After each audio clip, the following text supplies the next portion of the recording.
Hello guys, आज हम discuss करने वाले हैं एक्सरसाइज 1.3। ठीक है, तो इसमें हमको देखना है कि कौन सा नंबर रेशनल होता है और कौन सा नंबर इरेशनल। ज़्यादातर इस क्वेश्चंस जो दिख रहे हैं आपके सामने में, इसमें बोला गया है कि इसको प्रूव करना है आपको इरेशनल नंबर है या नहीं।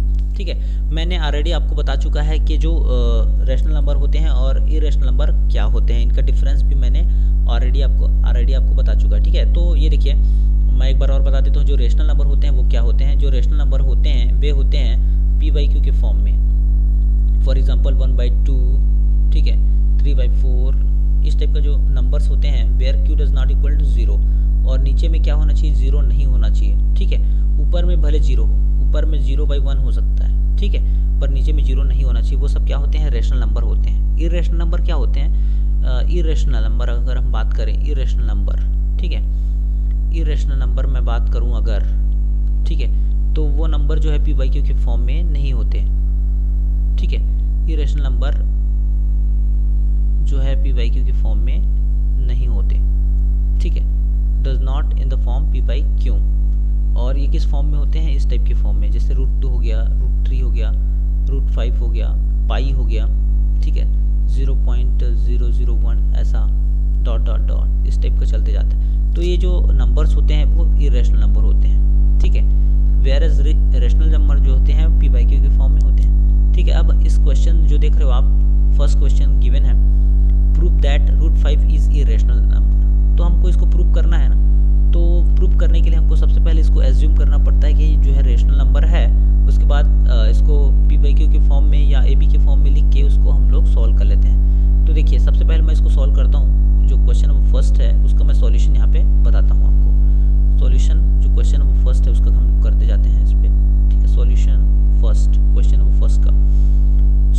इसके लिए हमको क्या करना पड़ेगा, जो लेट √5 को हमको क्या करना पड़ेगा, रेशनल नंबर एज्यूम करना पड़ेगा। Let √5 is a rational number, is a rational number. ठीक है, रेशनल नंबर हमने इसको एज्यूम कर लिया। अगर रेशनल नंबर एज्यूम कर रहे हैं तो इसको हम क्या लिख सकते हैं, so we can write √5 as a/b means p/q। ठीक है, a/b के फॉर्म में हम लोग उसको लिख सकते हैं, बिकॉज p/q के फॉर्म में आ रहा है वो, क्योंकि उसको हम लोग क्या माने हैं, अभी रेशनल नंबर एज्यूम किए हैं उसको। ठीक है, लेट किए हैं। तो यहाँ पे हम लोग a को क्या लिख सकते हैं, a को अगर हम लोग लिखना चाहें तो क्रॉस मल्टीप्लिकेशन करके लिख सकते हैं, a is equal to √5b। ठीक है, इसको इससे मल्टीप्लाई कर दिए, इसको इससे। ठीक है, तो a इज इक्वल टू हो गया √5b। अब बाय स्क्वायरिंग बोथ साइड इसको हम लोग क्या कर लेंगे, स्क्वायर कर लेंगे, बाय स्क्वायरिंग। ठीक है, by squaring both side, both side.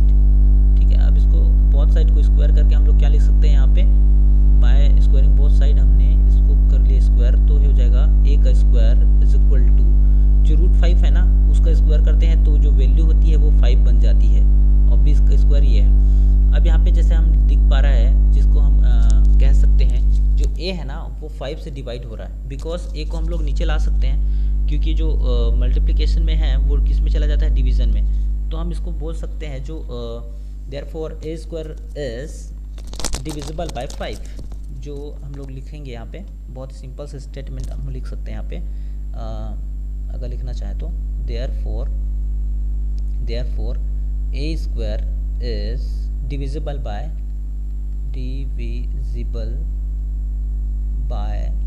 5।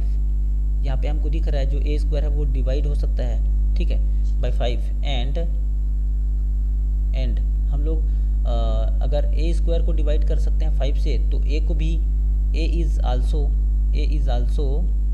Divisible by 5, a is also divisible by 5, इस तरह से लिख सकते हैं हम लोग। ठीक है, a is also divisible by 5। अगर दोनों डिवाइड हो रहे हैं, a स्क्वायर भी और a both divisible by 5, so let a is equal to क्या ले सकते हैं हम लोग, एक वैल्यू ले सकते हैं a को। ठीक है, लेट हम लोग फिर से क्या कर सकते हैं, एज्यूम कर सकते हैं जो a है is equal to 5k, because ये डिवाइड हो रहा है। सो a को भी हम लोग 5k के मल्टीपल में लिख सकते हैं, वेयर k जो है एक इंटीजर है, वेयर क्या k है, k इज अ इंटीजर, एक इंटीजर है, इंटीजर एक कोई भी वैल्यू हो सकता है, पॉजिटिव निगेटिव कोई भी वैल्यू यहाँ पे हम एज्यूम कर सकते हैं। सो अगर हम बात करें नेक्स्ट स्टेप की, तो यहाँ पे हम लोग लिख सकते हैं, ठीक है, बाय अगेन बाय स्क्वायरिंग, यहाँ पे हम लोग कर सकते हैं by squaring both side, by squaring, ये क्या लिखा गया, ओके एक second, bye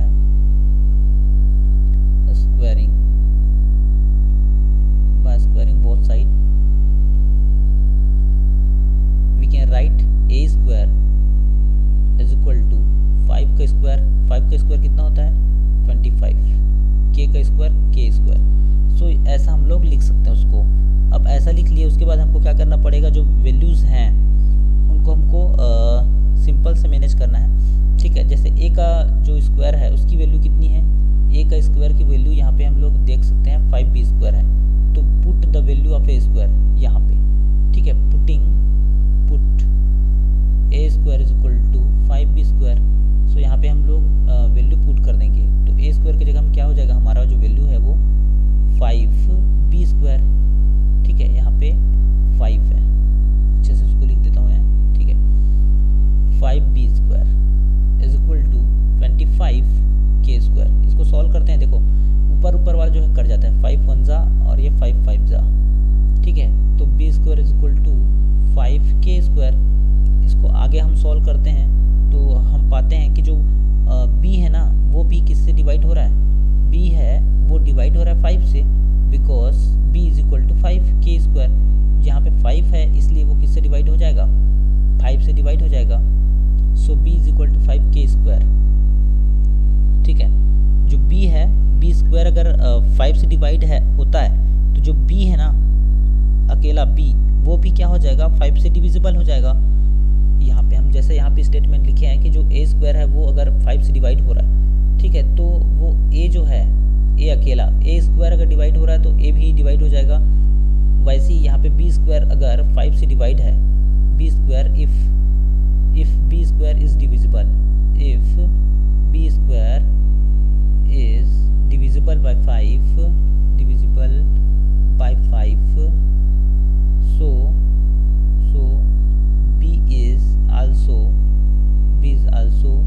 divisible by 5, b is also divisible by 5, ऐसा हम लोग लिख सकते हैं, b is also divisible by 5। देखिए तो हमने क्वेश्चन में देखा कि जो a है ना वो भी 5 से डिवाइड हो रहा है और b भी क्या हो रहा है 5 से डिवाइड हो रहा है, और a b क्या हो जाएंगे फिर, अगर दोनों सेम नंबर से अगर डिवाइड हो रहे हैं तो a और b क्या हो जाएंगे, हमारे जो a है और b है उनको हम क्या कर सकते हैं, लिख सकते हैं, अगर दोनों डिवाइड हो रहा है 5 से तो ये बोथ आर को प्राइम नंबर्स। ये जो नंबर्स हो जाएंगे a एंड b, यहाँ पे हम लोग लिख सकते हैं a एंड b आर को प्राइम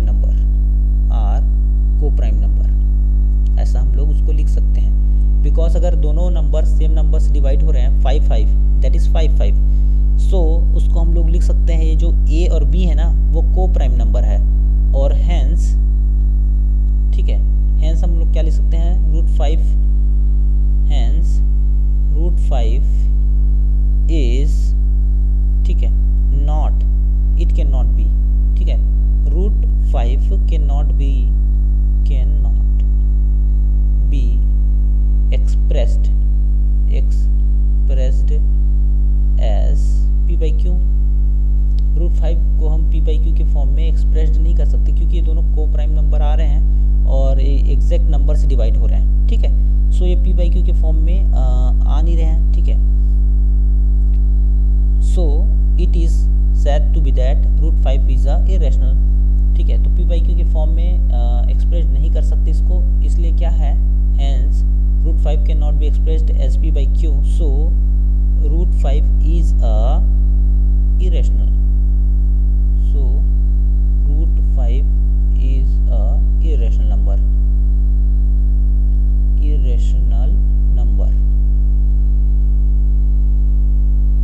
ठीक है। तो ये इसका आंसर था, ये क्या है, √5 एक इरेशनल नंबर है, ठीक है। इसमें जो है हमने एज्यूम किया था जो लेट्स सपोज √5 है वो रेशनल नंबर